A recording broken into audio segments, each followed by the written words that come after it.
Para mí es un gusto y un placer volver a estar con ustedes. Hoy desarrollaremos el capítulo 3, la relación de la criminología con otras disciplinas, la relación de la criminología con otras disciplinas de conocimientos, del saber, desde una perspectiva jurídica. Haremos una relación de la criminología con el derecho penal, la política criminal, la dogmática jurídico-penal, la criminalística, el derecho penitenciario. Acompáñenme. Como punto 1 tenemos la relación de la criminología con el derecho penal. Habíamos visto que hay una estrecha relación entre criminología y derecho penal porque tiene el mismo objeto de estudio, que es el delito, pero desde una perspectiva diferente. Vamos a ir viendo un poco lo que es el concepto de derecho penal. Manuel López Reyes Rojo, este español, decía que el derecho penal, la criminología, es una ciencia complementaria del derecho penal que tiene por objeto la explicación de la criminalidad y la conducta delictiva. Los criminólogos nos molestamos mucho cuando nos dicen que la criminología es una ciencia auxiliar del derecho penal, y no es así. Yo creo que la criminología es la ciencia empírica interdisciplinaria que nutre, la que actualiza, la que da las bases al derecho penal. La criminología es la que actualiza, la que nutre al derecho penal. Si no hubiera criminología, el derecho penal se quedaría estático.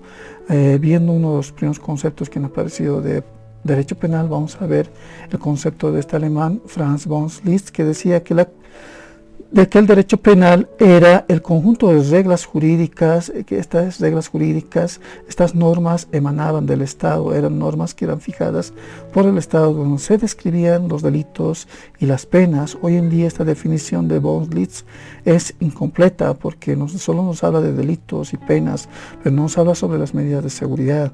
¿Qué medidas de seguridad debía aplicarse al inimputable, al semi-imputable? Otro concepto un poco más completo es de españoles, Manuel Cabo del Rosal y Tomás Salvador Vives de Antón. Cabo del Rosal y Salvador Vives de Antón decían que el derecho penal es un conjunto de normas jurídicas positivas donde se describen los delitos, las penas, las medidas de seguridad y los estados peligrosos, ya un poco una definición más completa, y que estas normas jurídicas positivas regulaban el poder punitivo del Estado, porque recordemos que el único que puede castigar, que el único que puede sancionar es el Estado. Bueno, vamos al siguiente punto, el jus puniendi. ¿Qué significa jus puniendi? Significa derecho punitivo, derecho sancionador. El único que puede ejercer el jus puniendi es el Estado, y el derecho penal limita pues ese derecho punitivo, ese derecho sancionador que tiene el Estado. Si no hubiera derecho penal, el Estado podría abusar, matar al delincuente, torturarlo.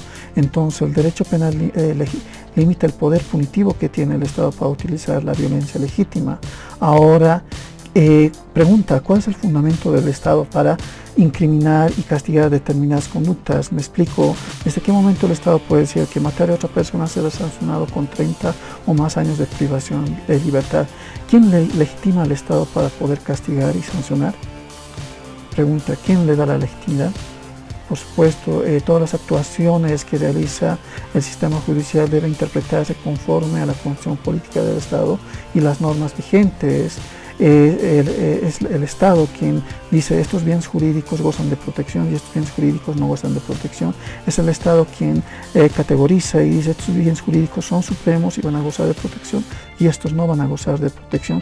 Esta legitimidad está en la norma, es previa o antes. Claro, los derechos naturales están antes, pero es la norma quien le da esa potestad de que sean protegidas por parte del Estado. Entonces, el delito es un mecanismo por el cual determinadas conductas se establecen como delictivas. Ahora, siempre la actuación del Estado debe ser conforme al principio de legalidad, al debido proceso en materia penal. Ahora, otra pregunta. ¿El Estado puede decidir libremente ejercer el jus puniendi?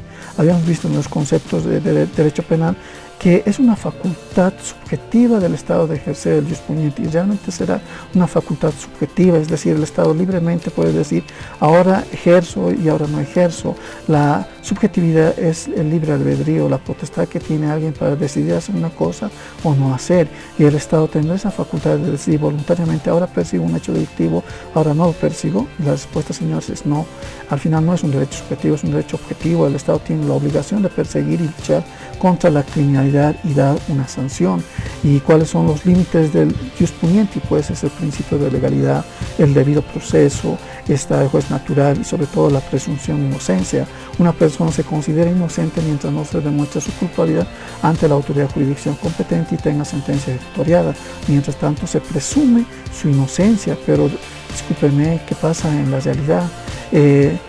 Cuando a una persona le aplican la detención preventiva, se estará presumiendo su inocencia. Yo sé que me van a decir que es para garantizar la presencia del imputado, para garantizar la sentencia, porque hay peligro de fuga, posibilidad de autoría, etcétera. Pero al final el Estado, el juez está presumiendo su inocencia a esa persona. ¿Qué pasa después cuando se comprueba su inocencia? ¿Cómo le van a retribuir todo el daño ocasionado? Y acá en Bolivia los ejemplos son drásticos. Hubo incluso un médico que fue injustamente sentenciado y todo, pero al final, ¿quién le va a resarcir todo ese daño psicológico? ¿Cómo se ve ese daño psicológico a la persona? Entonces, también los medios de comunicación tienen mucha culpa. Los medios de comunicación dicen una cosa en un canal y en otro canal dicen otra cosa. En un canal dice es el culpable del delito, en otro canal es inocente, y la presión política también influye mucho. Entonces, los límites del derecho punitivo es el principio de legalidad, siempre debe basarse en la presunción de inocencia, pero como habíamos visto, cuando a una persona le aplica la detención preventiva, se estará considerando su inocencia.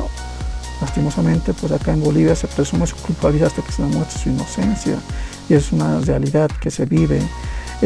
Otra nos dice que debe haber siempre una reserva en la investigación, pero los medios de comunicación presionan tanto al juez, lo filman al juez, al fiscal, al policía, para que diga lo que todo el mundo quiere escuchar. Los medios de comunicación ejercen un poder también acá, dentro del mundo. También la injerencia política. Acá en Bolivia se escogen a los magistrados por voto directo, y yo creo que en ningún país del mundo existe eso. Pero acá se ha politizado lastimosamente la administración de justicia, y hoy en día, si bien este principio de legalidad es emanada por el pueblo, que le da esa potestad al Estado, al legislador, porque al final quien decide quién hace las normas es la decisión política, son los políticos quienes hacen las normas. Y yo les pregunto, ¿el político es una persona sabia, una persona que ha estudiado? Aquí en Bolivia, para ser diputado o senador, solo se requiere 18 años de edad, ¿no? Entonces, yo creo que hoy en día, pues, la democracia ha pasado a un sistema de partidos políticos. Y discúlpenme, señores, yo no soy político, nunca he trabajado en una institución pública, siempre he sido independiente. Yo creo que el político lo único que hace es, pues, permanecer en el poder lo más que se puede. El político es una persona que permanece en el poder todo el tiempo que puede, y para eso utiliza las normas, los códigos, las leyes, las mentiras. Es una realidad acá y en todo el mundo, ¿no? Vamos ahora al siguiente punto, la rivalidad que existe entre el derecho penal y la criminología. Esto no es reciente, data de mucho tiempo. La rivalidad que existe entre el derecho penal y la criminología. El autor más conocido en el ámbito penal es Luis Jiménez de Azúa. Ya en 1942 llegó a la universidad pública acá en Bolivia a dar conferencias, seminarios, y en sus seminarios se decía que el derecho penal en un futuro próximo se va a tragar al derecho, la criminología se va a tragar al derecho penal. El derecho penal será tragado por la criminología. En un futuro ya no va a ser necesario códigos penales, procedimientos, el derecho penal va a desaparecer. En un futuro ya no van a haber cárceles, van a haber centros de reformatorios, hospitales, ya no se va a llamar ni siquiera delincuente, sino infractor. Va a desaparecer la criminalidad. Los criminólogos van a poder erradicar el delito, y esto, pues, lastimosamente es un sueño, ¿no? Es un sueño que todo criminólogo busca, que es prevenir el delito futuro y, si fuera posible, erradicar el delito, pero lastimosamente es solo un sueño, porque la tasa de criminalidad 0.0 no existe. Siempre va a haber criminalidad dentro de una sociedad, dentro de un país, porque el crimen es algo sano dentro de una sociedad democrática, dentro de una sociedad donde rige el Estado de Derecho. El delito es algo necesario, es un mal necesario, es como el dinero, la bebida. ¿Quién puede decir que nunca ha bebido? ¿Quién puede decir que nunca ha tomado un trago? todos en la vida lo hemos hecho y lo vamos a hacer. Es como el dinero, es un mal necesario dentro de una sociedad. A través del delito apreciamos cosas que no apreciaríamos si no hubiera delito. Apreciamos nuestra libertad, el estar vivos, apreciamos nuestra vida, nuestra libertad, lo que tenemos, la propiedad. Valoramos cosas que no valoraríamos si no hubiera un hecho delictivo. Lo mismo que pasa con la enfermedad. Solo cuando se presenta una enfermedad tan grave como la que está viviendo la humanidad, recién apreciamos nuestra salud, nuestra vida, apreciamos a nuestros seres queridos, veamos cómo reacciona el Estado, cómo reaccionan los gobernantes, que muchas veces solo exigen y piden al pueblo que se sacrifique, y los gobernantes no se sacrifican, siguen cobrando sus sueldos, pero al final pues aquí vemos, ¿no? Nos conocemos frente a un problema y sabemos apreciar lo bueno y lo malo. Entonces es un sueño el delito, la tasa de criminalidad 0.0. El delito es como una llamada de atención, ¿no? Le llama al Estado y le dice, acá hay un hecho delictivo, y vemos cómo reacciona el Estado frente al delito, cómo reacciona la policía. Solo en un Estado totalitario, donde la norma se cumple drásticamente por ese concepto, por esa ideología de seguridad nacional, como han visto, hay estados donde son taxativos al cumplimiento de la norma, donde se aplica la pena de muerte, donde el Estado controla lo que hace cada persona a cada momento, lo que hace y no hace, y la sanción es drástica. Solo en ese tipo de estados pues tal vez habría una tasa de delincuencia 0.0, pero siempre va a haber algo, ¿no? Por más que estemos en una sociedad de monjas, de curas, siempre va a haber una infracción. Cualquier cosa va a ser una infracción, un delito. El siguiente autor, Javier Jiménez Martínez, el 2012, mexicano, en diferentes congresos y también en las redes sociales, decía que la criminología tiene un futuro incierto, no tiene razón de ser hoy en día estudiar criminología, porque la sociedad ha sido mutilada por la criminalidad que ha frenado el pleno desarrollo de la humanidad. Hoy en día sigue existiendo delincuencia, sigue existiendo asesinatos, robos, y hay cada vez peores delitos que se presentan dentro de una sociedad.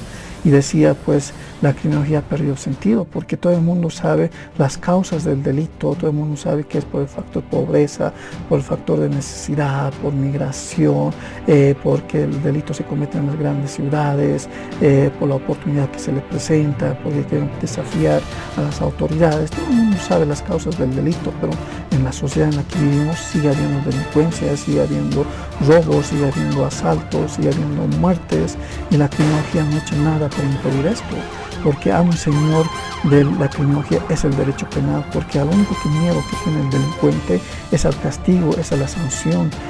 Por eso dice, el derecho penal tendrá que ser amo y señor de la criminología, y esto pues no es verdad, porque es mejor prevenir que lamentar, es mejor prevenir que castigar. Hay una diferencia entre el penalista y el criminólogo, para el jurista, para el abogado. Una justicia es justa cuando se interpreta correctamente la norma, y es injusta cuando no se interpreta correctamente. Al criminólogo no le interesa si la justicia es justa o injusta, no le interesa si debe ser, si no explica la realidad social. El jurista te dice, el penalista está prohibido robar, está prohibido matar, el criminólogo te dice, están matando, están robando, qué es lo que pasa en la sociedad.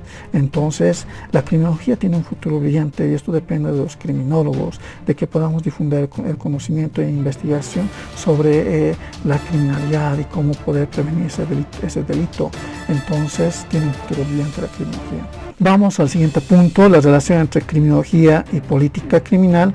Habíamos visto que la criminología es una ciencia empírica que observa y analiza la realidad criminal e interdisciplinaria, porque el criminólogo no trabaja solo, trabaja con un grupo de científicos para analizar e interpretar el fenómeno delictivo dentro de una sociedad y cómo podemos responder frente a esta criminalidad.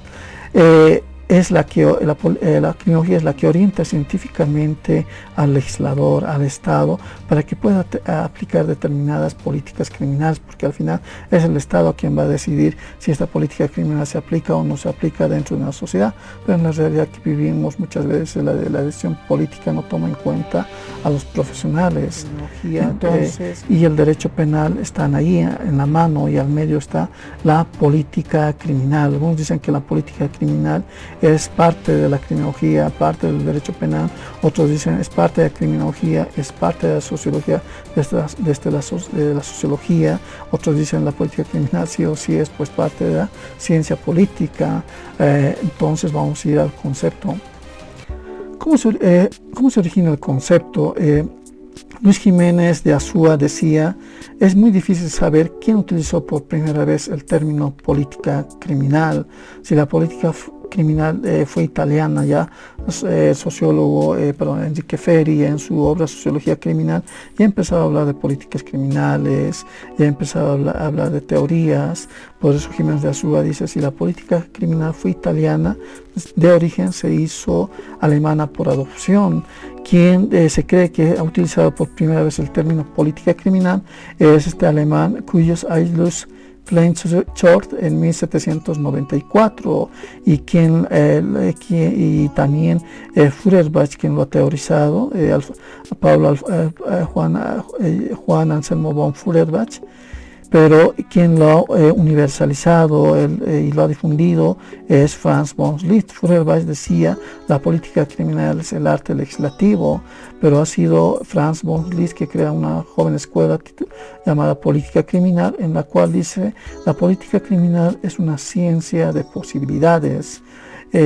Dice el concepto de política criminal de von Liszt, dice que el Estado es el que dirige a través del Parlamento, a través de la Administración de Justicia, determinadas estrategias, proyectos para buscar la prevención, represión, para luchar contra la criminalidad, y es la base de la política criminal, y el límite es el derecho penal, decía Franz von Liszt. Ahora tenemos que hablar de una política criminal en mayúscula y una política criminal en minúscula. Cuando hablamos de política criminal, hablamos también también se la conoce como política criminológica. Río Patios, un peruano, Río Patios, decía que el nombre correcto debe ser política criminológica. Pero nosotros lo conocemos también como política criminal. Va referido al tratamiento del fenómeno delictivo. La política criminal estudia pues el derecho penal, si ustedes quieren, el fenómeno delictivo. También estudia la criminología, que también es la base y el fundamento de la política criminal. Estudia el sistema penal, el poder establecido. Entonces es el poder establecido, el poder público, los mecanismos y estrategias para hacer frente al hecho delictivo. Busca siempre la prevención, control, sanción y reducción de la criminalidad. Busca prevenir, controlar, sancionar y reducir lo más que se pueda pues la criminalidad dentro de una sociedad. Por eso decimos que puede haber una política criminal en mayúscula y una política criminal en minúscula. La política criminal para mí se divide en dos: política criminal en mayúscula y política criminal en minúscula.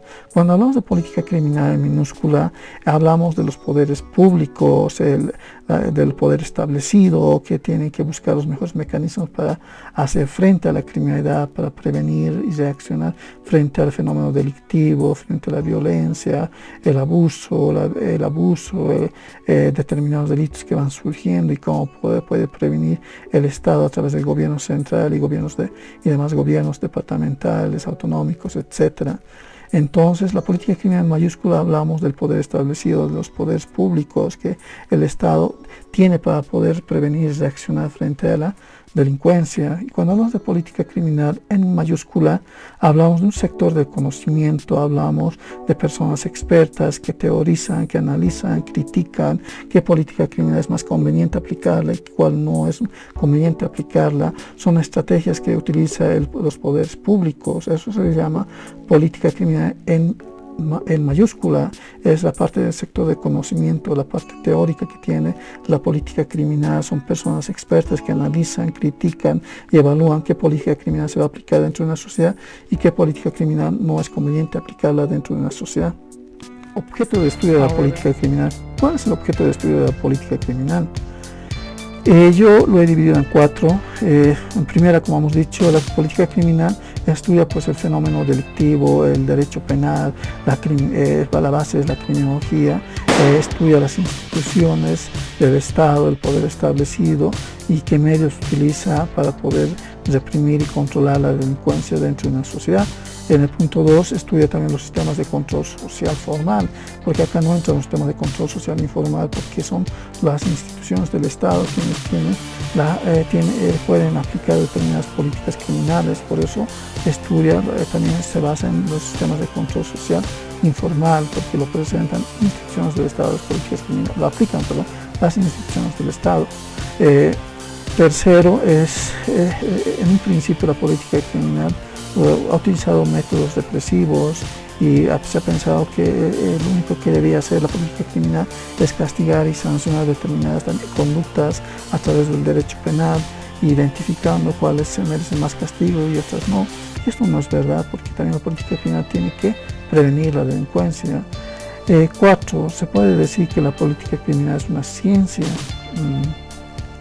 Pues yo creo que no, porque es parte de la ciencia política, está entre el medio entre criminología y sociología criminal, pero ciencia propiamente dicha no, porque al final estudia también los límites del derecho penal, no puede salir más allá de lo que dice el derecho penal.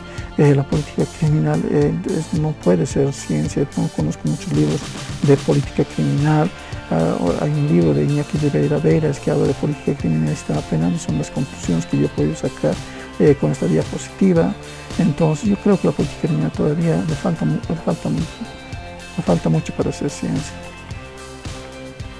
Ahora, la política criminal, como hemos dicho, no es una ciencia, no tiene un método de estudio propio, porque estudia igual las normas del derecho penal que van a estudiar por el derecho penal, no dan criterios científicos, nos dan criterios coyunturales, valorativos, pero no es propiamente una ciencia. Las decisiones adoptadas dependen de última instancia pues del legislador, del Estado. Al final uno puede plantear y puede tener verdades absolutas, buenas proponer políticas criminológicas, pero al final es el Estado quien tiene la última palabra para poder aplicarla o no aplicarla dentro de una sociedad.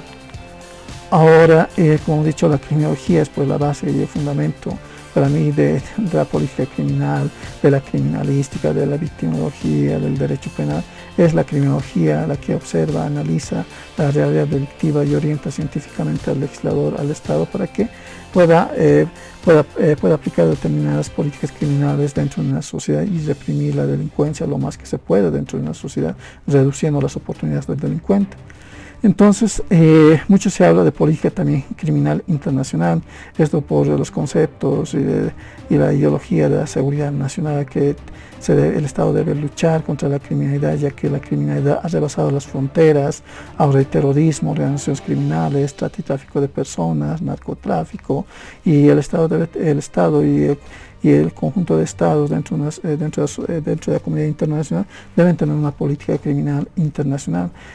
Hay parámetros, ¿no?, sobre determinados delitos de trata y tráfico de personas, narcotráfico, pero no son propiamente políticas criminales al momento de sancionar, porque no es lo mismo la sanción de un país que dice 30 años de privación de libertad, en otro que dice 40 años, en otro que hay la cadena perpetua, y en allí es donde se enfrenta con problemas. La Unión Europea, creo que en los años 90, quiso hacer un código penal europeo, pero cada estado es diferente y una pena diferente tiene cada estado, y es ahí un poco difícil todavía que haya una política criminal internacional. Digo, es difícil, pero creo que ya no es imposible, ¿no?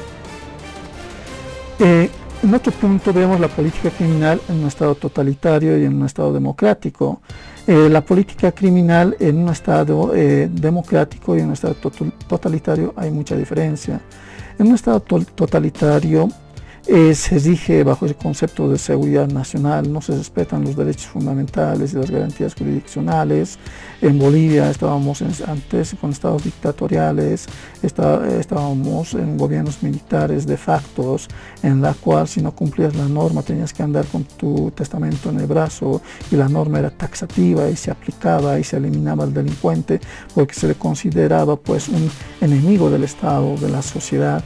Entonces, en un estado totalitario tal vez podría haber, como dijimos, esa tasa de criminalidad 0.0, ¿no?, porque la norma es drástica, el Estado controla lo que hace cada persona, ¿no? Pues decimos que en un estado democrático, en un estado de derecho, el delito es algo necesario, es un mal necesario. No apreciaríamos cosas, nuestra vida, nuestra libertad, si no hubiera el delito, ¿no? Es el precio que se debe pagar por nuestra libertad. Entonces, en un estado democrático, la tasa de criminalidad 0.0 no existe, siempre va a haber criminalidad. Punto la relación de la criminología con la criminalística. Ambas están relacionadas a la investigación criminal. La criminología estudia las causas del delito, observa y analiza la realidad criminal y cómo la sociedad responde, el sistema penal responde frente a esta criminalidad. La criminalística busca identificar al delincuente, al presunto autor, a los partícipes, busca las pruebas en un hecho delictivo. Para mí la criminalística es una evolución de la criminología, era parte de la criminología que ha ido independizándose. ¿Quién crea la palabra criminología? No es que crea, pero lo difunde, y para mí ha sido Rafael Garofalo en 1865 quien difunde la obra criminología y dice pues que deben ser profesionales, expertos en estudiar las causas, la prevención de la criminalidad, etcétera. Dice lo más importante es saber por qué una persona llega a cometer un hecho delictivo, cómo prevenir el delito futuro. El problema que se tiene en la actualidad es que no existe un mercado laboral para los criminólogos, mientras que la criminalística busca las pruebas de un hecho delictivo. Uno de los libros en los cuales nace la palabra criminalística es con la obra del austríaco Hans Gross en 1893, en el manual del juez de instrucción como sistema de criminalística. Allí aparece ya la palabra criminalística, que para mí es una evolución de la criminología. Ya Hans Gross decía que en el sistema penal también es necesario las pericias, las fotografías, huellas dactilares, porque permiten identificar y aprender al posible autor de los hechos. El mexicano Rafael Moreno decía que la criminalística es una disciplina auxiliar del derecho penal que se ocupa del descubrimiento y verificación científica del delito y del delincuente, cómo y quién ha cometido el hecho delictivo, cómo, quién, cuándo y dónde se ha cometido el delito, como lo planteaba Edmond Lacarte. Edmond Lacarte, francés, padre de la criminalística moderna, en 1910 era era el director del Instituto de Investigaciones en Francia. En el 35 escribe los tratados de criminalística, si no me equivoco, 7 tomos. Él dice que el delincuente siempre va a dejar algo en el lugar de los hechos y a la vez se va a llevar algo del lugar de los hechos. Ahora pregunta, ¿cuál es?